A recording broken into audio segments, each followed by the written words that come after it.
The timeline on which we start mining our seabed minerals is important. There is currently a window of opportunity for this, but we could miss out the longer it takes for us to begin. Greg Parker spoke with Professor Carlos about the project value of our seabed minerals and the expected commitment from mining companies to restore the environment which they have mined.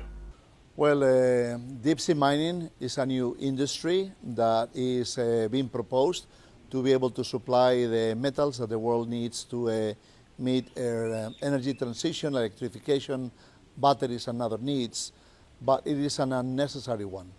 because the consensus in the scientific community is that we lack the knowledge, first of all, to anticipate what are going to be the impacts of deep sea mining onto the vulnerable deep sea communities, and second, we don't have the capacity to restore those habitats. So now mining around the world that happens mostly on land is licensed with a commitment that when the license to mine expires, then the company commits to restore the habitat. That commitment is not operational in the case of the deep sea, so what will be left behind is damaged ecosystems. So there's a movement globally, not only from scientists, but in fact government, to ban and create a moratorium on deep sea mining until we have the scientific understanding of what might be the impacts and also the capacity to repair damage, so that the companies that engage in the deep sea mining activity do have a reliable commitment to repair the damage made.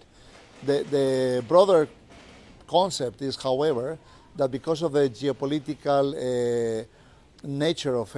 the minerals, which are in a few hands, then the world is moving away from battery-based electrification, and hydrogen as a source of energy is gaining momentum. So very likely, even by the time that deep sea mining is activated, for those nations that opt to ignore the risks, the value of the minerals will not be the value that is projected today, because hydrogen might displace metal-rich batteries as the driver of electrification in the world.